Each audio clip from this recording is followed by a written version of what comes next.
All right, and welcome back to Hike and Seek Pod. I'm Kelly, and today I'm taking Corbin to one of the local Arizona spots, Sedona.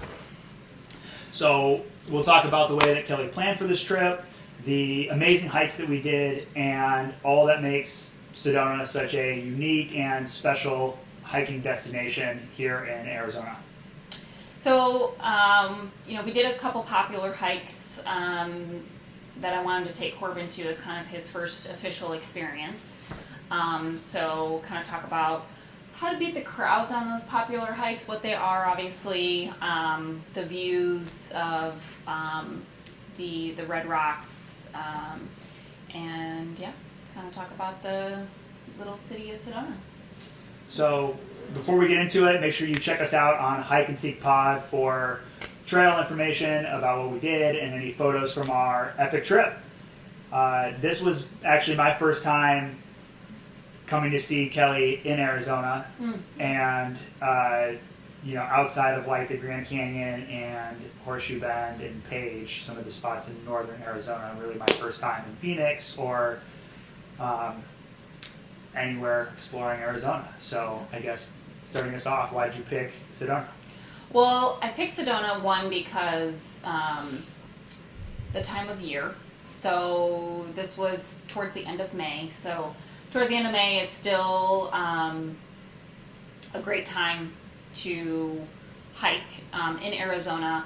In the Phoenix area, it's starting to get a little warm, but it's still, you could definitely hike during the day, prepared, of course. But Sedona specifically is still kind of that almost perfect temperature time of year. So I wanted to kind of get there before it gets really hot. And that's something I'm going to touch on later about Arizona or about Sedona and how the heat is actually kind of deceiving in Sedona, being kind of a little bit north to some people that aren't from here. So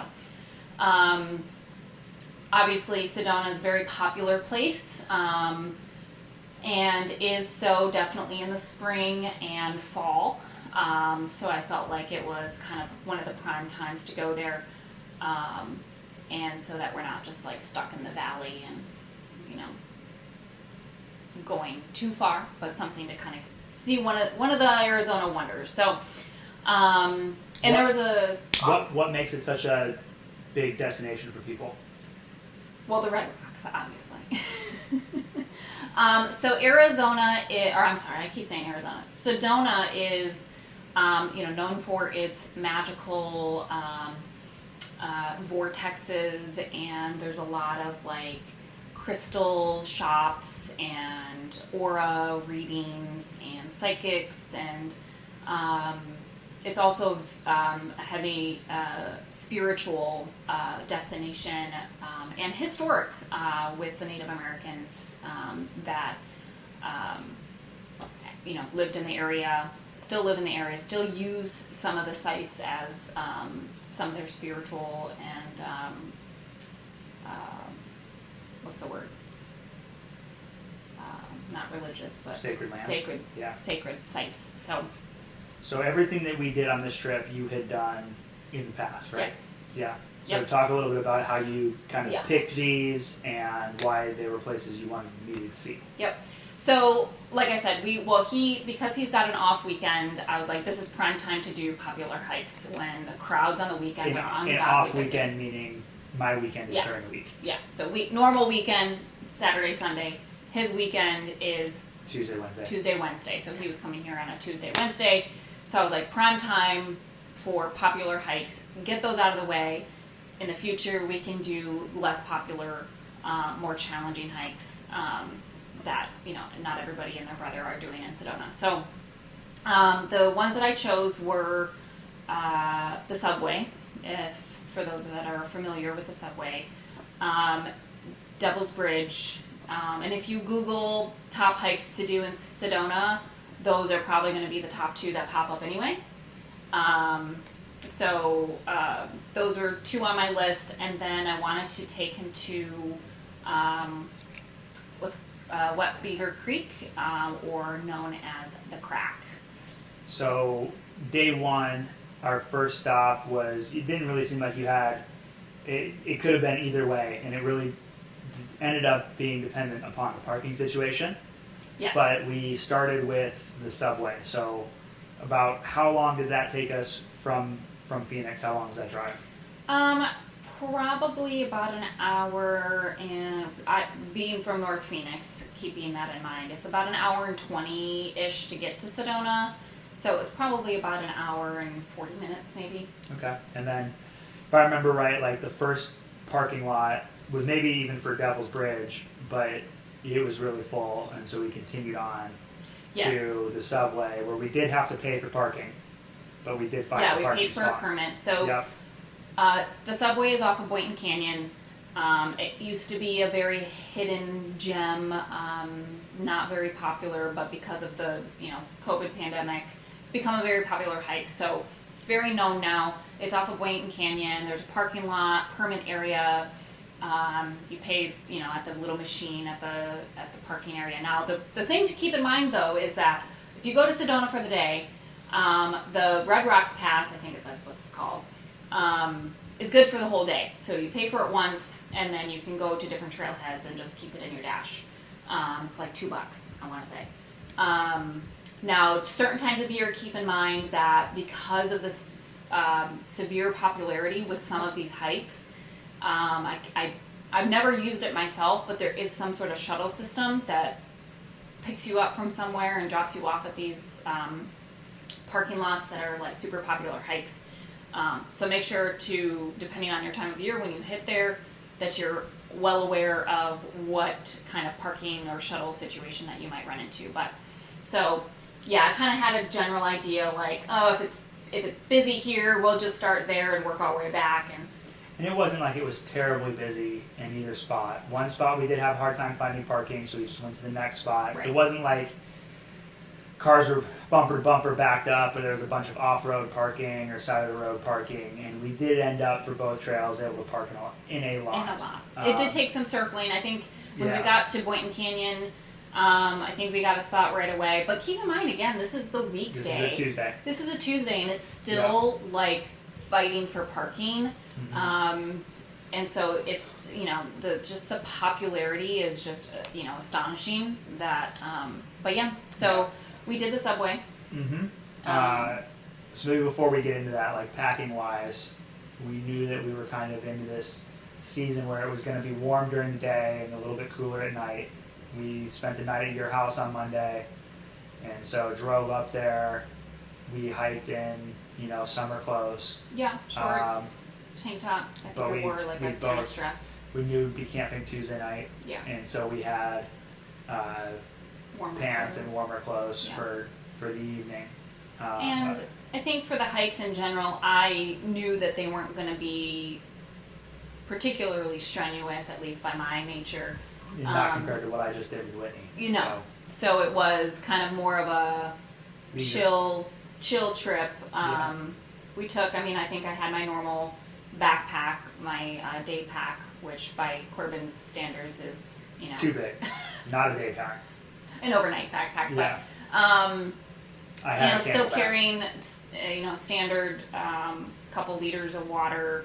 I think I typically have a 3-liter bladder, maybe fill it up 2 liters if it's not that long of a hike. But, so yeah, backpack, I typically always wear my boots. I think you might have had I wore trail runners on runners. at the time. Yep.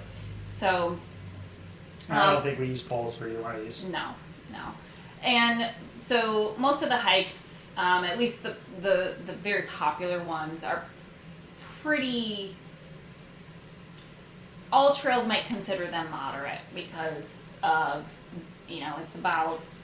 Subway is about 5 miles round trip, 700 elevation. Devil's Bridge 4 miles, 522 is what my all trail said of elevation. So, but the thing to keep in mind with Sedona is that Sedona has loose powder-like sand, and I know I told you my very first experience hiking in Sedona, which somebody unfortunately slipped and hit their head and passed away from it. So it's incredibly important to make sure that you're paying attention to your footing. You're on rock, and then you have this slick fine graded sandy, on top of this rock. So it's incredible. Regardless of your traction on your shoes, like, you can absolutely slip. So very important to watch your footing when you're in Sedona and hiking, specifically on the red rocks, but anywhere, of course. So subway was pretty easy. We got there. Corbin was a little nervous climbing up a crack. My idea of hiking is usually long, physically challenging. Mentally challenging. I like lots of elevation gain. I like longer trails. I do enjoy being out in nature, but scrambling is not something that I particularly love or feel like I am good at. I don't mind doing it, but I just had... The technical aspect of a hike, maybe? I didn't, yes. The more technical trails are something that I'm not super comfortable with. I'm higher up from the ground than Kelly is. I've got longer limbs. I'm not as mobile. Like, I don't know, I got pretty gangly.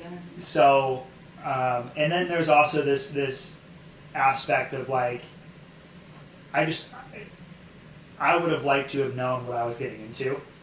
And I'm sure I told you at this point, because I had just finished doing Whitney. I had done a bunch of, like, planning, and I was like, I'm good. I just want to go. I don't want to BS. You plan it. I don't want to know too much. It's going to be great. And keeping in mind, like, this is only our third meeting. Yeah. And then in retrospect, being like, oh, I would have liked to have known that that the expectation here is I was going to do some scrambling. And the scrambling part, mentally, like, yeah, the scrambling not be surprised part, by it. I mean, some people listening to this might think, oh, it's not that bad, which, having done it before, everybody interprets everything differently. Everybody has a little bit of a different fear. But we'll talk about this when we get to the crack. Like, that's just not my... I am uncomfortable in those situations. Yeah.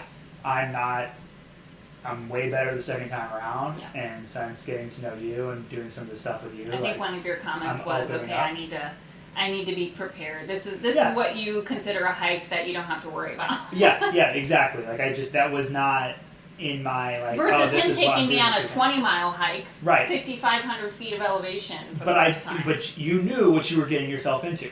Yeah. Yeah. Like, here's the all trails. Here's the plan. Yeah. So anyway, yep. So it's you're going up this little crack to get to the actual view of the subway. Very there. Instagrammable. So, yeah, especially in trail runners where I wouldn't particularly say they have the best traction. So with that on top of the slippery sand, you probably are going to slip more so than somebody that has good little knobbies on that bottom of their shoes. Anyway, he made it up there. Yep. We took a quick picture. He didn't want to do anything else, which is fine because we were kind of in a time crunch anyway. So worked our way back down. Success. Got there, and then we made our way back around to the Devil's Bridge. So it's pretty much on the same road, same drag of road. Then it was like parking had even more so blew up. Really? That's not the way I remember it. I mean, we found a spot pretty quick the way I remember it on that one. We circled. Remember? We circled around. I sure don't remember. That's why I'm saying I thought we found it pretty quick. No, because what we should have done, if you remember, there was a spot on the road. So there's a couple of parking spots on the road, and we're like, oh, maybe we should just park there. And I was like, oh, no, let's go check out the parking lot.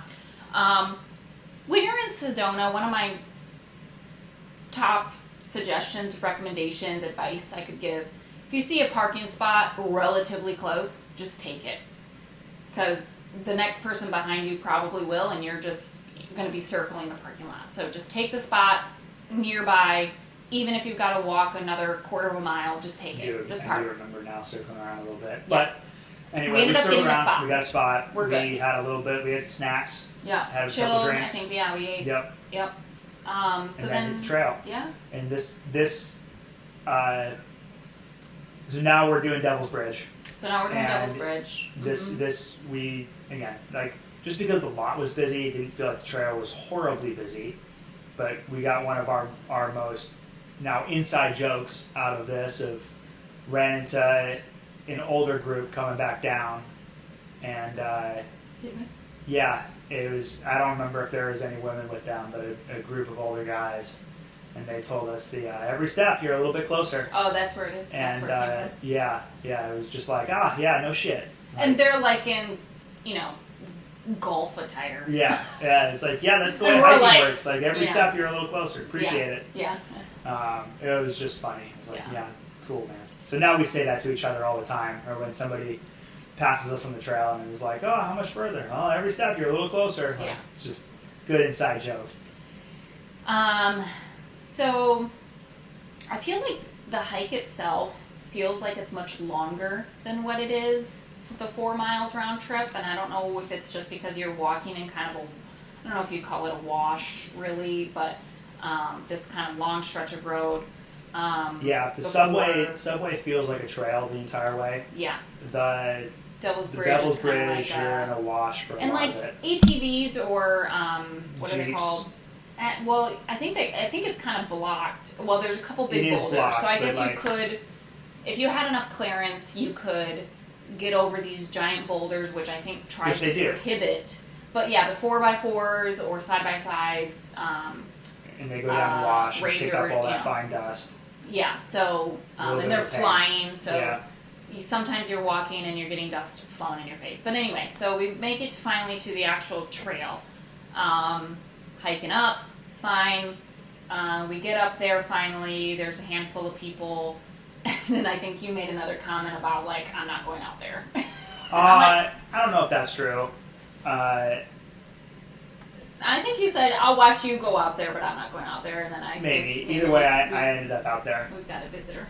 We sure do. Celebrity, I guest. think we did this the last time we were filming too.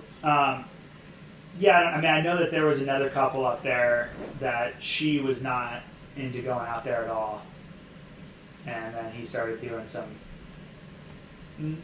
playing with her a little bit, and she did not appreciate that whatsoever. Yeah. So But, I mean, again, you know, kind of waiting in line, like you wait your turn you're to be taking able pictures of the people in front of you, and everybody's kind of doing that. So there's a system to it. Yeah, and that it's kind of just a natural courtesy of everybody wants a picture on the bridge. So get your picture, get off, and either offer to take it for the next person behind you, or trade with the people in front of you, whatever. But I think that's a hike, almost like a hiker courtesy when you're on a trail is. No one wants you just sitting on Devil's Bridge or any of these popular spots where you're going to be in the photo. Like, get your photo, get out of the frame. Like, if you want to go up there and you want to enjoy it peacefully, like by yourself, then you need to get there before the crowds, before this, which is going to be, the crack of dawn or sunset. Maybe sunset is probably going to be crowded at that, but just have a common courtesy, like, to that people want to get their pictures and be quick about it and get out of the way. Offer to help somebody else. So we waited for a little bit, but we did get our picture. We offered, we took some other people's photos, and then we needed to get back down so that because we planned. Well, hold on. So we got our pictures taken. I would just like to throw it out there that when you're actually on the bridge, it is not nearly as sketchy as you think it's going to be. That being said, I mean, you could lay down widthways across the bridge and I'm 6 feet tall. There's plenty of width there. I still don't love sitting on the edge, but I'm not going to do that anywhere. So it's not as sketchy as it looks from the other side of the bridge. Yeah. It's much wider than you think it's going to be, and it's Of a course, trail you I would always need take to be careful majority. regardless. Yeah, and Sedona gets snow and ice and that sort of thing. So yes, you need to be careful, but I would take pretty much everybody on that hike. It's not too bad. Yeah. Yeah. I have done it also in the snow. I think it was January when I did it one time, and it was completely frozen. The should have had micro spikes at minimum, but I didn't. I think I was actually probably also in tennis shoes. But so it does get frozen. Would not recommend anybody to go do that. But May was a good time. There was no snow. I don't think we saw any snow. No snow. But anyway. Yep. So we went back down off the Yep. trail, and then I think we stopped at a brewery. Yep. Just one. So we stopped at was it the Sedona beer? Yes. Co? Yeah. Uh huh. There's there's two of them in Sedona. One of them has like a little, I forget what it's called. It's like their sub location, but it's like and they got like a food truck in there. Did they call it trail camp? Yeah, that sounds right. Had a quick beer, water, fill up, washed our hands, You get this film on you when you're hiking of all the dust and stuff, so I think I went into the bathroom and took the paper towel and then wiped my legs off or something, Yeah. my ankles. But we were pretty quick about it because we, wanted to, or at least I wanted to go up this road. It's Schneebly, I'm not sure exactly how you pronounce it, but one of those two. And the plan was to drive up this road and disperse camp. So they've got a couple campsites that overlook the valley of Sedona, and beautiful. It's not reservable, so you just show up and. But they do have actual in the ground campfires. No. Yeah, they do. No, there were Was rocks. it? Okay, it was rocks. Yeah. Okay. Yeah, people Okay. created fire pits. Yeah. Mm-hmm. Thinking on, again, a weekday, wouldn't particularly need to worry about Getting up there finding super a early. spot. Yeah. Well, yeah, just finding a spot. But we wanted to get there definitely before sunset. And so you've got to drive up this road. It's about, I think it's 12 miles or so. Last 2 or 4 of which, I have a Jeep that at that time was not lifted. You've got a 4Runner I'm that. not going to talk about the road. Yeah, that's Okay. it. So the road itself is about 12 miles from point A to point B. It starts, it connects the city of Sedona to south of Munns Park, which is right, and then it connects basically right off the 17. So you can exit off the 17, and you can either come from the north side, the west side down, northwest side down, or if you're coming from Sedona, you're coming from the southeast or southwest and going up. So it's about 12 miles that connects you from Sedona to the I-17. We obviously were starting from Sedona, and I think it's called the Sedona Lookout or something like that, is where there's some roads that jaunt off of that you can disperse camp. So the road itself is starting from Sedona anyway, very rocky. I don't know. wouldn't say boulder type rocks, but there were some rocks. So it wasn't until the last, I want to say 2 miles, maybe it was 4 miles, but from Sedona to the campsite, which I don't remember what the total distance was. So when Kelly says 12 miles, that's from Sedona to basically the 17. Mm-hmm. And the campsite was somewhere in the middle of that. Maybe a little bit more towards the 17 side. Of the way. But we had a lot of dialogue between whose car we were going to take, because I have a Jeep that at that time was not lifted, but it's got a rooftop tent on it. She has a much newer vehicle in her 4Runner, doesn't have the tent on top of it, does have a lift on it, et cetera, et cetera. So there was, even as we were going up this road, a pretty fair amount of dialogue. Oh, the Jeep could have handled this. The Jeep could have handled this. The last 2 to 4 miles before the campsite, the Jeep could not have handled at that point in time. Was really glad we took your car. That meant we were sleeping in the trunk of your car, which is never my favorite, but it was really pretty okay up there. Yeah. Yeah. One bad. And I have about a 3-inch lift on my 4Runner, so. And mind you, I have stock tires still, so it made it up there just fine. But you for the majority of it, literally up until the last point of the campsite, you had it in 2-wheel drive. No. I had it in 4-wheel. The whole time? Mm-hmm. I don't think so. Yeah, I did. No, because remember I put it in, I think we did 4 low. low. Yeah, Okay. when You didn't switch to 4 low until... We were in 4-wheel going up, and then, I maybe waited to change it a little bit, but not very long. And so I was in 4-wheel drive majority of the time.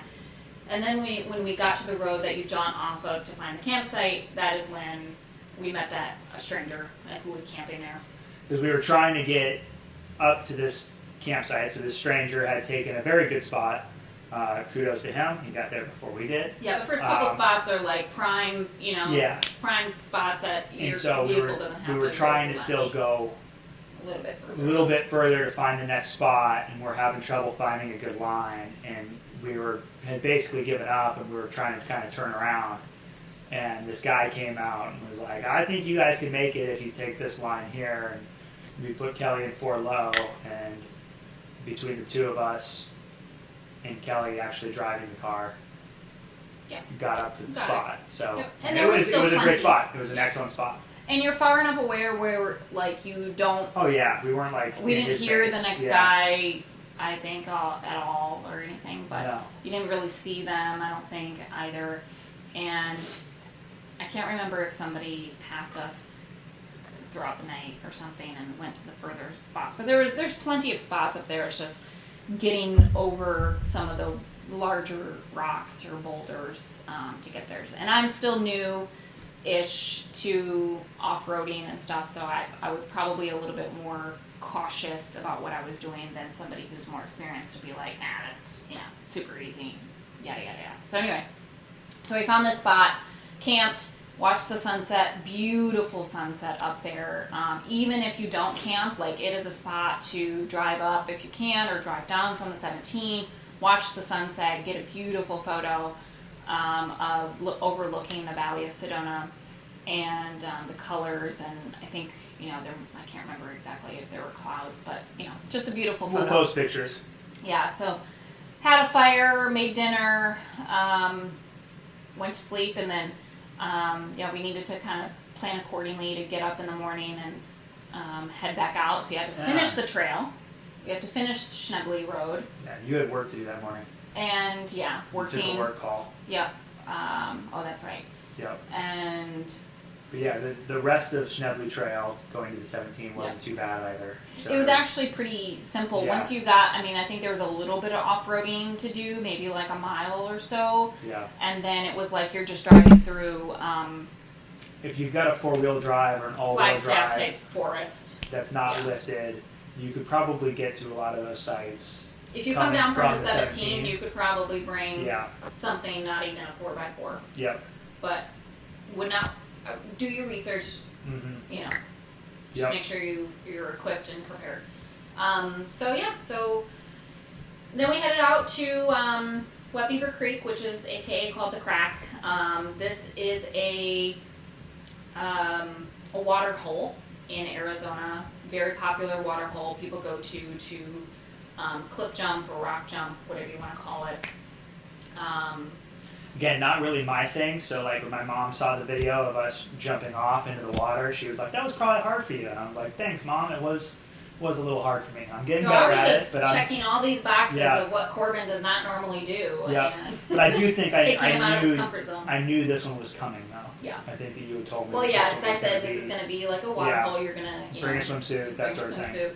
So Water was a little chilly. the water. So, and it was, I mentioned this earlier. Sedona is very deceiving from a temperature standpoint. So it could be 80 degrees, but when you're inside or surrounded by these red rocks, the heat gets trapped in there. And much like anybody who's hiked the Grand Canyon, heat gets trapped. So it might say that the temperature is 80, 85 degrees, but the way the heat gets trapped and the way the heat reflects off of the rocks makes it feel so much hotter than what it is. So I remember on this hike specifically, I even made a couple comments like, God, it's really hot, and it really wasn't from a temperature standpoint. If you look at the weather app, it wasn't that hot, but it felt like it because it was just the rocks are absorbing the heat, and you're walking next to these rocks and trapped in this kind of canyon. So, when we were putting on our sunscreen, we saw a couple people that had their dogs, and I was like thinking, this is not adequate temperature to bring a dog on, not only because of their paws on the heat surface, but just in general, them overheating. And I think we did see a girl kind of start the hike, and then she immediately turned back around and got back into the car with her dog. So, Yeah. yeah, so we hiked in this Wet Beaver Creek's about 7 miles, 570 elevation I've got, and again, a very popular spot. So weekends very crowded with people. Thinking again, weekday would not be that crowded. We got there, and there were, how many kids did we think that I mean, there it was some type of a church group. Like, I don't know, Yeah. like 20 kids. Oh god, I feel like it was more than that. But anyway,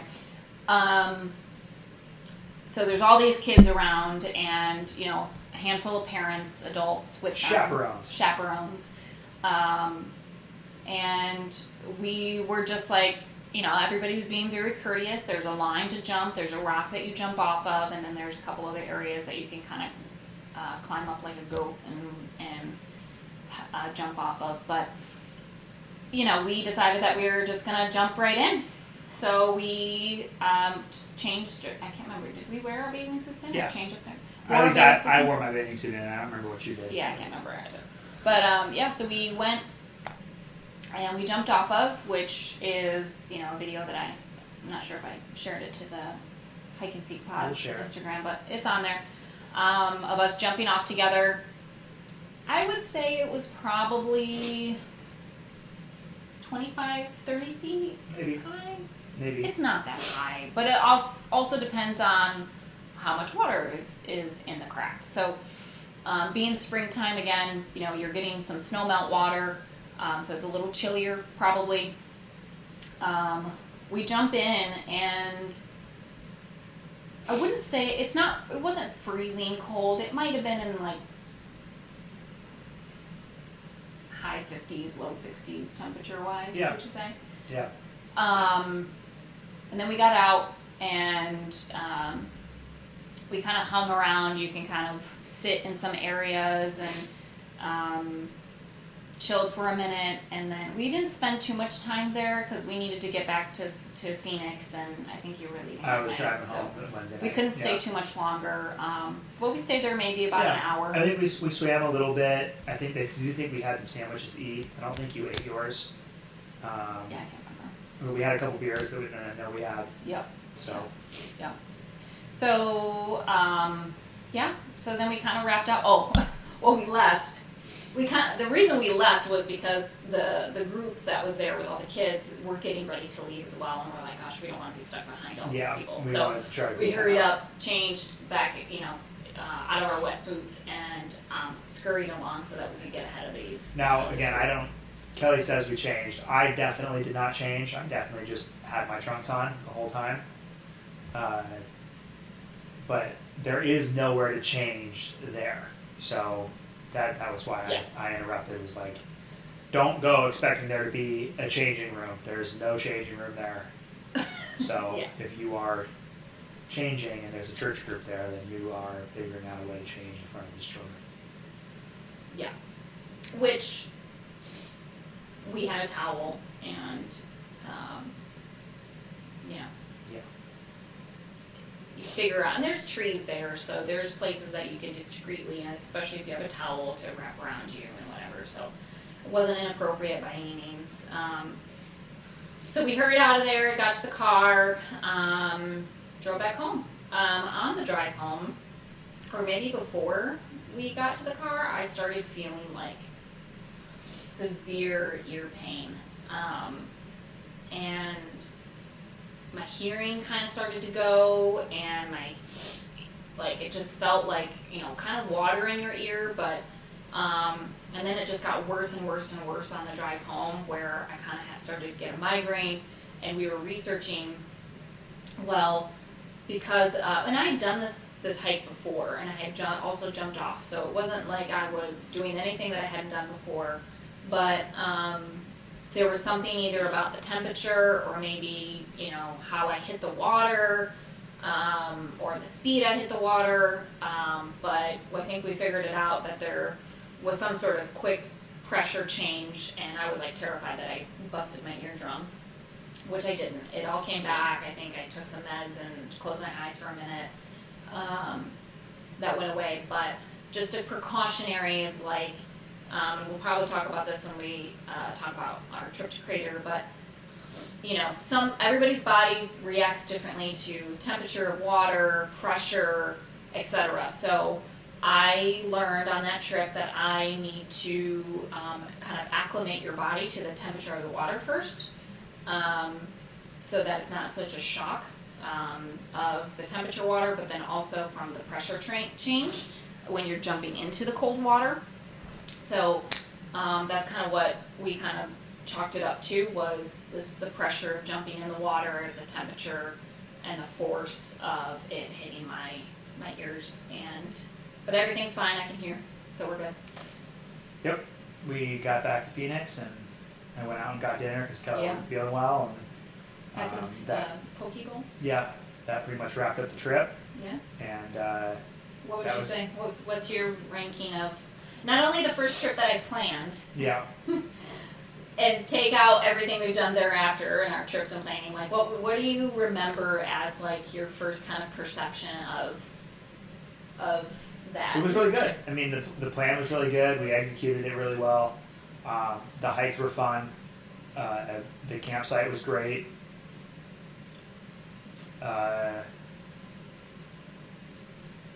And I mean, the crack was also super fun. So all of that was really good. I don't think we bickered with each other at all. I know that like the work call you had to take was much longer than you intended it to be. Yeah. So like obviously, but that's the give and the take of like, cool, we got to avoid some of the crowds on a Tuesday, Wednesday, but you had some responsibilities that you had to take care of as well. Yeah. So I don't know. I mean, again, the trails are fun. I think that if I think about like my parents, probably could have done the majority of them. Maybe not the crack, but just because it's 7 miles, that's a little bit longer. I don't think that it's like that strenuous of a trail. You talk about the heat and it being hot. Like I do remember the lady with the dog, but I don't remember ever thinking like it's it's really hot to be out here. So 7 miles is probably just a little bit long for my parents, but like the Devil's Bridge and the subway like could probably take just about anybody on as long as they can walk. Had good footing. Yeah. Yeah. As far as gear goes, we talked about her bag. I was with a Camelback majority of the time. I don't think. Sunblock. Yeah, water. sunscreen, water, like. I always recommend carrying electrolytes. I don't as think well. that, like on the subway, I don't think that boots would have made me any more confident in my scrambling skills. I think trail runners probably were just fine. I mean, I don't ever think my boots give me more stability or more traction than trail runners. Knowing Sedona and knowing what tragedy I witnessed in Sedona, I would never recommend anything that's like a trail runner. And when I say trail runner, I'm saying like... You told me to wear trail runners. You told me I didn't need boots. Well, when I say trail runners though, it's like anything with a smooth bottom. So any of those type of tennis shoes that have, the foam, bottom, like, I know Adidas makes the cloud foams. People wear Crocs, that kind of foam. Like anything that doesn't have any sort of ridges and things in the bottom, which I haven't investigated the bottoms of your shoes, but it just, when people wear Hokas, it just reminds me like they're not hiking shoes to me. But there's runners and there's trail runners. Right, trail runners are supposed to have trail more... runners, you're taking the bottom of a hiking shoe right. and you're putting it on a runner. So the difference between my Hoka trail runners and my Hoka boot is really the ankle support. Yeah. There's not a ton of difference in between the bottom of the shoe. They're both a Gore-Tex kind of bottom. Mm-hmm.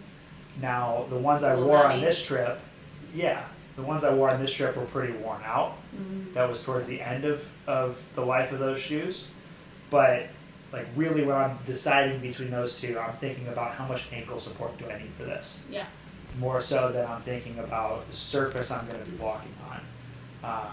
Like you said, if you're doing Devil's Bridge in the snow or in winter conditions, like you at least want micro spikes. And like my argument there would be, what do you mean at least? Like does Sedona really get enough snow for crampons? Because you need like a foot of packed snow for crampons to matter. Otherwise, it's just going to be a huge pain of taking them on, taking them. Like, micro spikes definitely will probably help, and that's probably optimal conditions for micro spikes of like you've got a thin layer of snow or you've got some ice on there. Like that's probably when you really want micro spikes instead of something like a crampon, that nice in between your boot and a crampon. Yeah. Yeah. But anyway, just a reminder when you're hiking in Sedona that you need to be very aware of your footing, of the surfaces that you are hiking on. There are surfaces that are just rock with the slippery sand, as I mentioned, and there's places that are just like a normal woodsy dirt trailhead or trail. So, make sure you have appropriate footwear regardless. So. Yeah. I mean, this, overall, like, I had planned all of our stuff up until this point. Mm-hmm. So this was... And I think we hit another brewery, didn't we? We may have. So we hit a couple breweries. But we didn't on the way home because you weren't feeling very great. Yeah, no, there's no way I would have. I'm wearing this shirt, which is one of my favorite donut shops we didn't get to go to. I wanted to stop at it, but I think... Your meeting took too long? No, well, that would have been backtracking, but for some reason we didn't stop on the way there. I don't know. It's called Sedonuts, and I obviously have the shirt because I love it so much. They also sell out of their donuts very quickly in the morning, so yeah, it's a good spot. Yeah, so this trip built up my trust in you to be able to plan and execute on a trip. It showed me that, like, okay, cool, either one of us can do this, and it's going to turn out really well.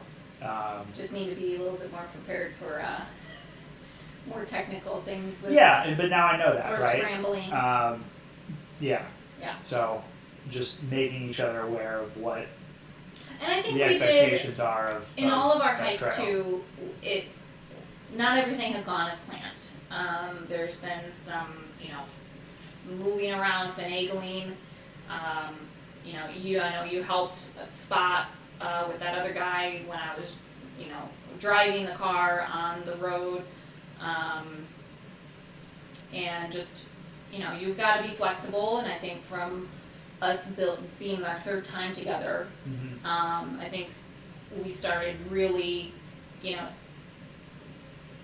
experiencing different things in different ways that our partnership is really kind of coming through. Yeah. And how we support each other then work together. Yeah. And flexibility. Yeah. And stuff. It was a really cool experience for me, kind of first time. Again, I'd done the Grand Canyon, I'd done a little bit in Page, but this was first time in Sedona, first time coming to see Kelly's condo in Phoenix, so it was overall a really good trip for me to get to be able to see a little bit of what Kelly's life in Arizona looks like. Yeah. So... all right. Yeah, we'll share everything kind of from this hike on Instagram, and if you have things from Sedona you want to share, make sure that you tag Hike and Seek Podcast. Please like, share, subscribe to this podcast. Submit any questions that you might have about Sedona or any future plans, and maybe we'll do a Q&A episode here in the future. Yeah, cool. Next up, Kelly is going to talk about her trip to Isle Royale that she took with her mom. It's a completely different kind of wilderness than a lot of the stuff we've been talking about between mountains and the desert, going back to where we're both from in the Midwest, and doing a little bit of a trip out there. So very similar to the last episode we did where we talked a lot about my Mount Whitney trip. This is going to be another one that Kelly kind of leads and talks a lot about her trip.